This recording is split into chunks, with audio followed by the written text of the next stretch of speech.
66 years of Kamalism, 50 years of heroism, 65 silver jubilee films of Ulaganayagan.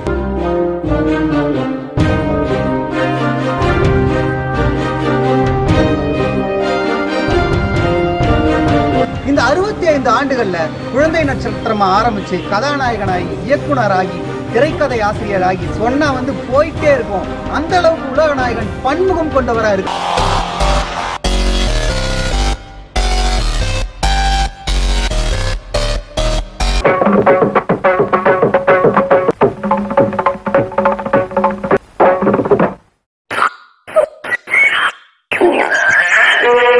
வெளியே சொல்ல வேண்டாம், குரல்ல மாத்தி பேசுறது நான் தான். நீங்க பேசுற மாதிரி தெரியலையே. நல்ல பழகணும், பிராக்டிஸ். இது ஒரு கலை, பேரு வென்ட்ரிலோகிசம். 65 சில்வர் ஜூப்ளி கொடுத்து உலகத்திலே நம்பர் 1 சில்வர் ஜூப்ளி ஹோல்டரா இருக்கிறாரு. 105 படங்கள் வச்சிருக்கிறாரு. 100 நாள் ஓடின படம். 100 நாள் பிளஸ் சில்வர் ஜூப்ளி சேர்த்தா மொத்தம் 165 படங்கள் மேல இவர்கிட்ட இருக்கு. இந்த மாதிரி ரெக்கார்டு இந்த உலகத்துல வேற யாருக்குமே கிடையாது.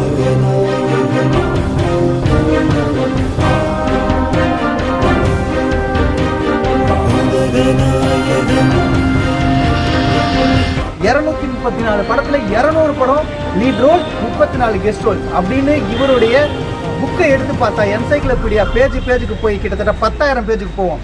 அப்படி நம்ம பேச ஆரம்பிச்சா இந்த வீடியோ கிட்டத்தட்ட 2-3 நாள் ஆகும். ஷார்ட்டா முடிக்க முடியாது. அதாவது எவ்வளவு ஷார்ட்டா முடிக்க முடியுமோ, எவ்வளவு கிறிஸ்பா முடிக்க முடியுமோ இப்ப முடிக்கலாம், பார்க்கலாம். யாருக்கு என்ன ஆனாலும் பரவாயில்ல, யாரோட உயிருக்கு அவ்வளவுதான் மதிப்பு.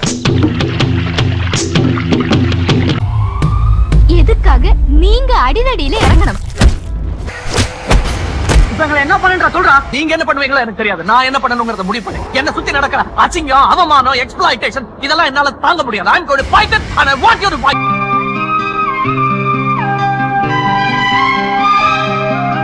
இந்த பாருங்க, நான் திருடன்ல முட்டாள். எல்லார் மாதிரி வசதியா இருக்க ஆசைப்பட்டேன், அவ்வளவுதான்.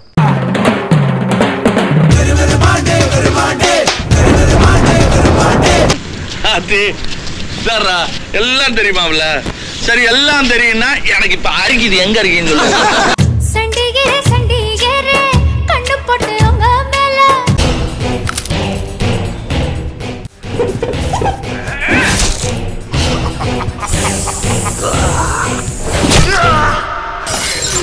கடவுள் பாதி மிருகம் பாதி கலந்து செய்த கலவைனா அவர் எல்லாமே கஷ்டப்பட்டு போட்ட பாதைய ஒழிச்சு பொருளாதாரத்தை நஷ்டமாகி, ஆனா இன்னைக்கு ஃப்ரீயா நடந்து போறானுங்க. அவர் கிண்டல் பண்ணிட்டேன். 50 வருஷமா ஒருத்தர் ஹீரோவாவே இருக்கிறாரு, இன்னமும் கண்டினியூ பண்ணிட்டு இருக்காரு இந்த ஜெனரேஷன்லயும் அப்படின்னு பாத்தீங்கன்னா அது கண்டிப்பா கமல் சார் மட்டும்தான் இருக்கும்.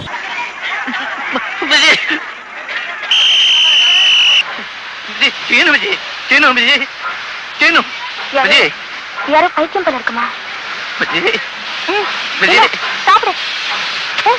இன்று நம் உலகநாயகனும் உதயபாரதி இந்த நிகழ்ச்சியில நாம என்ன பார்க்க போறோம்னா 66 இயர்ஸ் ஆஃப் கமலிசம். அதாவது உலகநாயகன் சினிமா துறைக்கு 66 ஆண்டுகள் ஆகுது. நீயே உனக்கு ராஜா, உனது தலையே உனது கிரீடம் தோழா. நாம என்ன பிளான் பண்ணோம்னா 66 இன்ஃபர்மேஷன் உலகநாயகனை பத்தி சொல்லலாம்னு நினைச்சோம். ஆனா நம்மளுக்கு சுத்தமா டைம் கிடையாது. 66 விஷயங்கள் பேசினா வீடியோ ரொம்ப நேரம் ஆயிடும், நிறைய பேர் பார்க்க மாட்டாங்க. சோ ஷார்ட் அண்ட் கிறிஸ்பா ஒரு 6 மேட்டர்ஸ், அதாவது 6 விஷயங்கள் உலகநாயகனை பத்தி நாம பேசலாம்.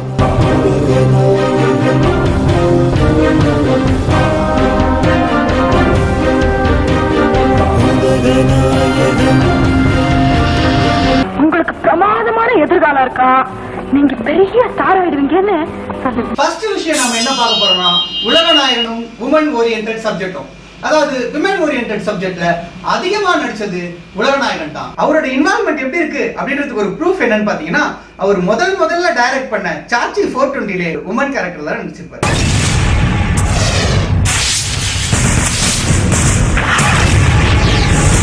चुपड़ी चुपड़ी चाची, चुपड़ी चुपड़ी चाची. पापा को कुछ नहीं बताएंगे. क्यों? चाची के कहने पर मुझे माफ कर दिया. என் மகளிர் மட்டும் அந்த மூணு வில்லடிஸ் அத பத்தி யாரும் கிட்ட அப்படி எடுக்க மாட்டாங்க. எல்லாம் காரணம் அந்த 3 பொண்ணுங்க. 3 வாட்? 3 இருக்குதான். இந்த மாற்றத்துக்கெல்லாம் நீங்க தான் காரணமா? இந்த தையல் மிஷின் லைட் போட்டது உங்க ஐடியாவா? இல்ல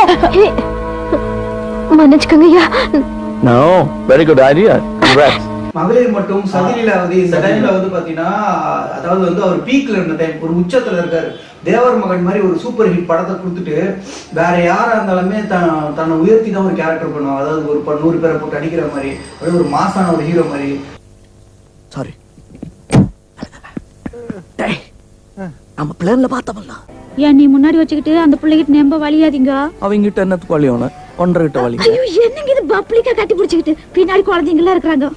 சதிலீலாவதியில இவர் வந்துட்டு ஒரு காமெடி ஆக்ட்ரஸ் வந்துட்டு ஹீரோயினா போட்டிருப்பாரு. அது எல்லாருக்குமே தெரியும். ஆனா ஒரு காமெடி ஆக்ட்ரஸ் ஹீரோயினா போட்டிருப்பாரு. கிட்டத்தட்ட யாருமே அப்படி பண்ண மாட்டாங்க. அதுதான் நான் சொல்றேன், ஒரு உச்சத்துல இருந்த டைம்ல அதை யாருமே பண்ண மாட்டாங்க.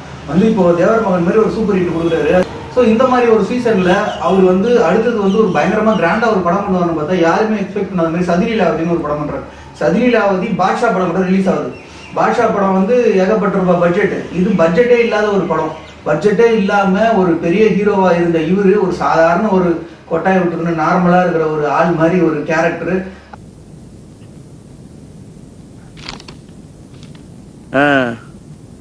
அப்புறம் என்றா இப்படி ஒண்ணு பக்கத்துல வச்சுட்டு பேப்பர் படிச்சுட்டு இருக்கிற மசேனாட்டா. அது காமெடியான ஒரு ஹீரோவை போட்டுன்னு லுங்கி கட்டிக்கின்னு காஸ்டியூம்ஸ் எல்லாம் பாத்தீங்கன்னா 100 ரூபாய்க்கு சரவணா ஸ்டோர்ல எடுத்த மாதிரி இருக்கும். ஸோ அப்படி ஒரு வந்து லோ பட்ஜெட்ல எடுத்தாரு. இது லோ பட்ஜெட்டை தாண்டி அடுத்து பார்த்தா கேரக்டர் அவரை விட அதிகமா டாமினேட்டா இருக்க அந்த ஸ்டோரி வந்து பாத்தீங்கன்னா விமன் ஓரியன்டட் ஸ்டோரிஸ்.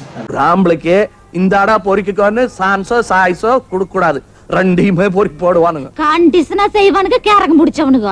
இதை வந்து அரங்கேற்றம் சொல்லத்தான் நினைக்கிறேன், பட்டிக்காட்டு ராஜா, அதுக்கப்புறமா வந்து நிறைய படங்கள் சொல்லிட்டே போறோம். அவள் ஒரு தொடர்கதை, ஒரு ஊதாப்பு கன்சுமேட்டிக்கிறது, அவள் அப்படித்தான் அப்படின்னு சொல்லிட்டு உமன் ஓரியன்டட் சப்ஜெக்ட் அதிகமா பண்ணது இதுதான் இருக்கும். डॉक्टर चला जापानी जहाज कैप्टन बनले गान सुनबो गायला मेरा जूता है जापानी ये पतलून इंग्लिस्तानी सर पे लाल टोपी रूसी फिर भी दिल है हिंदुस्तान. அடுத்து என்னன்னு பாத்தீங்கன்னா உலகநாயகனும் சோஷியல் மெசேஜும். அதாவது எல்லா படத்துலயும் ஒரு சோஷியல் மெசேஜ் வச்சிருப்பாரு. அது சமுதாயத்துக்கு ரொம்ப முக்கியமானதா இருக்கும். அது உலகநாயகன் படங்கள்ல மட்டும்தான் அதிகம் பார்க்க முடியும். Shoot me. Shoot me. Shoot me, my man. My boy. Shoot me. Shoot me. That's the bloody order. 66 வருடமா வந்து உலகநாயகன் அவர்கள் வந்து இப்ப நம்ம சினிமா ஃபீல்ட்ல இருக்காரு. 50 வருடமா ஹீரோவா இருக்காரு. அவரின் ஒரு பயங்கரமான ஒரு பெரிய 50 வருஷத்துக்கு மேல கமல் சாருடைய ஃபேனா இருக்கீங்க. அவருடைய இந்த பயணத்தை வந்து நீங்க எப்படி சார் பாக்குறீங்க? என்ன கேட்டீங்கன்னா, எப்பவுமே ஒரு தசை இருப்பாரு. எல்லா விஷயத்துக்கும் ஒரு மெசேஜ் சொல்லுவார். எல்லா படத்துக்கும் ஒரு மெசேஜ் சொல்லுவார். அவர் என்ன பேக்ரவுண்ட் காலத்துல மெசேஜ் சொல்ல அமைச்சிக்கிறாரு. அது நான் ஒவ்வொன்றும் பார்த்து வரும்போது இதுல இந்த படத்துல மெசேஜ் சொல்லலாம், அடுத்த படத்துல வேற மெசேஜ் வரும். இப்படியே அவருக்கு கூட நான் கால் பண்ணியிருக்கேன். ஒரு நேரில் போகும்போது என்ன கேட்டீங்கன்னா, ஏதோ ஒரு சொல்றதுக்காக இப்போ சொல்றாரு, இது சொல்றதுக்காக நீங்க இருக்கீங்க, அப்ப நான் போன படத்தை சொல்ல கவனிக்கீங்களா அப்படின்னு கேட்பாரு. அந்த மாதிரி ஒரு காசு கொஸ்டின் வரும். அப்ப நான் யோசிப்போம், என்ன சொல்லிப்பா யோசிப்போம். இது என் ஸ்டூடெண்ட்க்கு நான் நடத்துற பாடம். இதுல தலையிட உனக்கு உரிமை கிடையாது. Get back sir. பிடிக்க தலைவனே, அவன் திருந்தவே மாட்டான். எப்படி பாரதியை வந்துட்டு நல்லா பாத்துக்கங்க அப்படின்ட்டு காந்தி சொன்னாரோ, அந்த மாதிரி இவரை நம்ம நல்லா பாத்துக்கணும். அட்லீஸ்ட் இனிமேலாவது திருந்த மாட்டான் சார். அவன் சத்தியமா திருந்த மாட்டான் சார். ஏன் திருந்தணும்? திருந்த மாட்டான் சார். ஏன் திருந்தணும்? ஏன் திருந்துவான்? மன்னிப்பே கிடைக்காது தெரிஞ்சதுக்கு அப்புறம் இனி சரித்திரம் சகாப்தம் படைக்கப்படும் குணம். ஒரே ஒரு சாங்ஸ் ஒரு மலையாள படத்துல வந்தது, வெறும் அந்த ஹம்மிங் மட்டும். 100 கோடி. அதுக்குதான் அந்த படத்தினுடைய வேலையை தூக்கி விட்டது. அப்ப அந்த படத்தில் உள்ள கதை அம்சம் எதை கொண்டு முன்னோக்கி வருது பாத்தீங்கன்னா குணாதான்.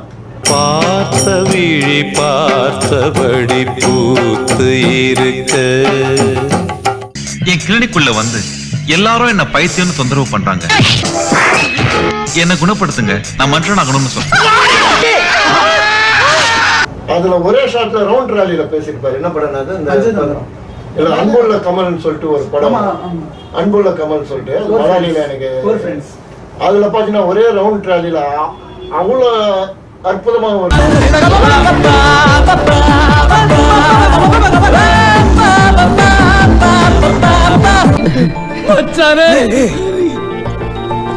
പഠിപ്പിച്ച ടീച്ചർ അച്ഛനമ്മ ഇവരുടെ കാലം തൊട്ടേ വന്ദിക്കാവൂ.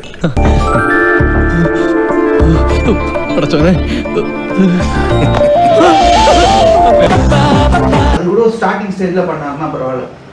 ஒரு பீக்ல வந்ததுக்கு அப்புறமும் ஒரு சூப்பர் ஸ்டார் அப்படிங்கிற இந்த படத்தை வாங்குறாரு, கலை ஞானின்றதை வாங்குறாரு. சூப்பர் ஆக்டரா ஒரு பீக்ல இருந்த டைம்ல வந்து யாருமே வந்து உமன் ஓரியன்டட் சப்ஜெக்ட்டுக்கு வந்து இம்பார்ட்டன்ஸ் கொடுக்க மாட்டாங்க.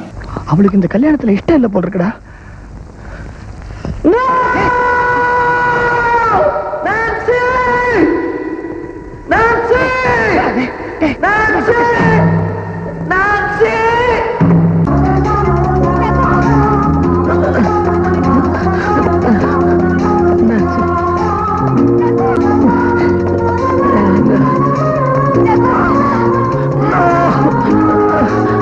உண்மையை சொல்ற மன்மத நம்பிலே வந்து த்ரிஷா தான் மெயின். வசூல் ராஜா படத்துல வந்து ஸ்னேகாக்கு வந்து சீன்ஸ் வந்து ஆக்சுவலா கம்மி. முன்னாபா MBBSல அந்த ஹீரோயின் கேரக்டருக்கு சீன்ஸ் வந்து மொத்தம் 3-4 சீன் இருக்குன்னா இவர் வந்து 6-7 சீன் வைக்கிறாரு. அப்படி வந்து ஹீரோயினுக்கு வந்து இம்பார்ட்டன்ஸ் கொடுக்குற ரோல் வந்து வெறும் வந்து டூயட் பாடுறதுக்கும் மரத்தை சுற்றி போகிறதுக்கும் ரெண்டு சீனில் வந்து ஹீரோயின் யூஸ் பண்ணுவாங்க. துங்கவானம்ல கூட த்ரிஷாவுக்கு வந்து நல்ல ஒரு ஸ்கோப் கொடுத்துருப்பாரு. மர்மயோகி படத்தில் வந்து ஆக்சுவலாக த்ரிஷா தான் மெயினாக இருந்தாங்க. அவங்கள வச்சு தான் ஸ்டோரியே இருக்கும். அந்த படம் ரிலீஸ் ஆகாமல் போயிடுச்சு. அப்படி வந்து விமனுக்கு வந்து இம்பார்ட்டன்ஸ் கொடுத்தது வந்து இவரை தான் இருக்கும்.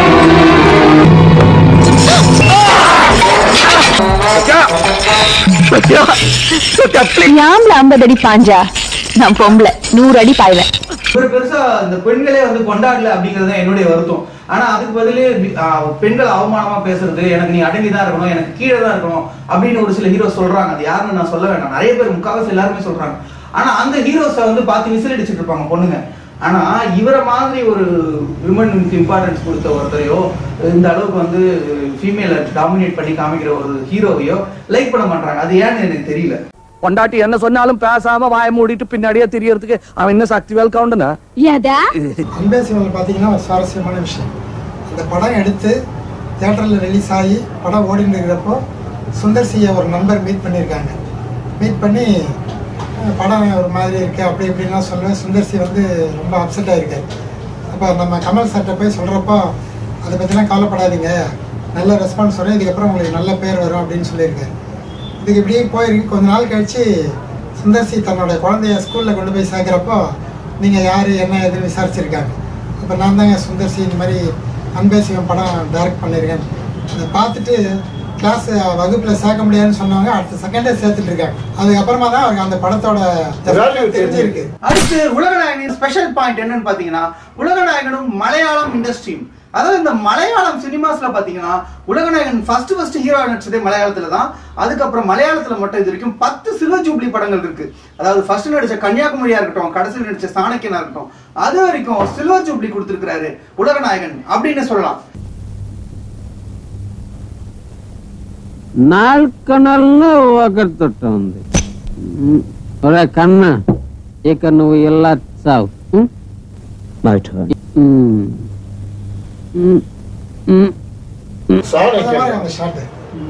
ஹரே ராதா ஹரே கிருஷ்ணா இருக்கு, விரதம் இருக்கு. இந்த மலையாளம் இண்டஸ்ட்ரியில பாத்தீங்கன்னா மதனோற்சவம் படம் இண்டஸ்ட்ரி ஹிட்டா இருக்கு. 300 நாளைக்கு மேல ஓடி இருக்கு. அந்த படத்துடைய போஸ்டர்ஸ் இன்னும் நமக்கு கிடைக்கல. அதுக்காக நம்மளுடைய மணிச்சந்திரா அவர்கள் நமக்கு அதை தேடிட்டு இருக்காரு. விரைவில் கிடைக்கணும்னு நாம எதிர்பார்க்கிறோம். ഞങ്ങൾക്ക് മക്കൾ കൂടിയേ തീരൂ എന്ന് തോന്നുമ്പോൾ ദത്തെടുത്തോളാം. എനിക്ക് കുഞ്ഞുങ്ങളല്ല പ്രധാനം. എനിക്ക് വിലപ്പെട്ടത് എന്റെ എൽസയാണ്. அடுத்த டாபிக் என்னன்னு பாத்தீங்கன்னா உலகநாயகனும் சோஷியல் ரெஸ்பான்சிபிலிட்டியும். மற்ற நடிகர் மாதிரி அவர் வந்து காலேஜ் கட்டல, ஷேர் மார்க்கெட்ல போடல. பரமக்குடியில லைப்ரரி கட்டி கொடுத்துருக்காரு.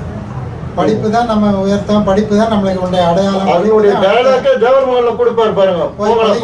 பிள்ளைங்களை படிக்க வைங்கடான்னு. இனி ஒரு தேவர்மானுக்கு இது நடக்கப்படாதுடா. போதும்டா, போய் விவசாயம் பாருங்கடா. ஐயா படிக்க வைக்கலாடே. போதும்டா, இது போதும்டா. சொல்லக்கூடியதே வந்து கல்வி. முதல் கல்வியை பயிற்சி. ஸ்கூல் படிக்கும் போது தான் ஃபர்ஸ்ட் டைம் நான் தேட்டரில் விருமாண்டி படம் பார்த்தேன். அப்போ எனக்கு சுத்தமாக ஒன்றுமே புரியல. ஏன்னா ஒரே கதையை வந்து 2 வருஷனாக காமிப்பாங்க. அது எனக்கு சுத்தமாக எதுவுமே வந்து கேட்ச் பண்ண முடியல அந்த படத்தை. அதே படத்தை ஒரு 10 வருஷம் கழித்து நான் அந்த படத்தை வந்து டிவியில் பார்க்குறேன். என்னால் ஒரு நிமிஷம் கூட அங்கேருந்து எந்திரிச்சு போக முடியல. அந்த மாதிரி வந்து நம்மளை அவ்வளோ எங்கேஜ்டாக வச்சுருக்காங்க அந்த ஸ்டோரியில். அதில் ஒரு சோஷியல் மெசேஜ் வச்சு எல்லாமே வந்து ரொம்ப கரெக்டாக வந்து கனெக்ட் பண்ணியிருப்பாங்க.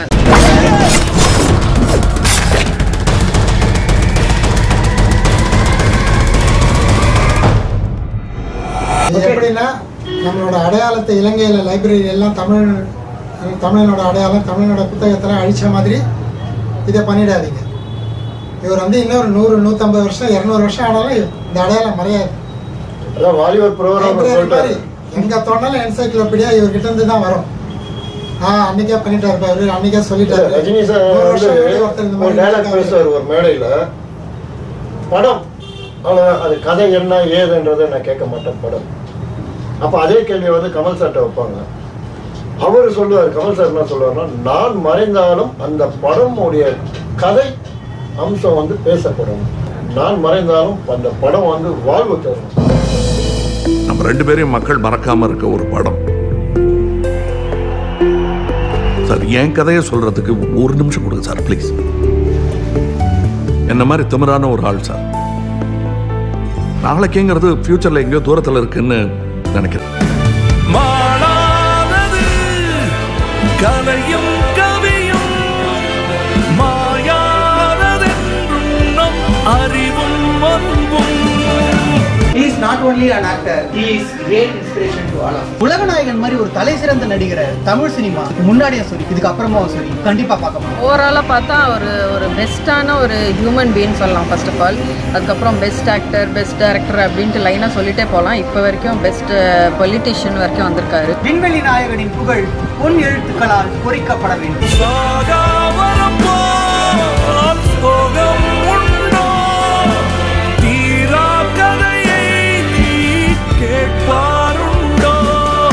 அடுத்தது உலகநாயகனின் ரெக்கார்ட்ஸ். அதாவது உலகநாயகனோட ரெக்கார்ட்ஸ் வந்து வேர்ல்ட் ரெக்கார்ட்னே சொல்லலாம். 65 சில்வர் ஜூப்ளி இருக்கு. இது ஆல்ரெடி நம்ம ஒரு வீடியோல பார்த்தோம்.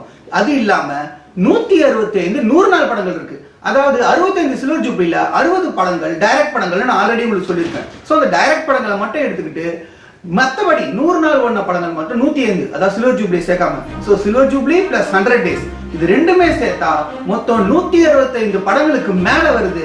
இன்னொரு லிஸ்ட் ஆட் ஆன் ஆகிட்டே போதே தவிர குறைய மாட்டேங்குது. அதாவது 100 நாள் ஓடிட்டு தான் வெளியிட ஓட முடியும். அப்படி பாத்தீங்கன்னா மொத்தம் உலகநாயகனின் 100 நாள் ஓடிய படங்கள் மட்டும் 165 தாண்டி போகுது. இது இல்லாம டப்பிங் மொழியில ஓடின படங்களை நம்ம சேர்த்தோம்னா அது ஒரு 50 படங்கள் போகுது. ஸோ 215 படங்கள் உலகநாயகனுக்கு 100 நாள் ஓடின படங்கள் டப்பிங் படங்களே நம்ம சேர்த்தோம்னா.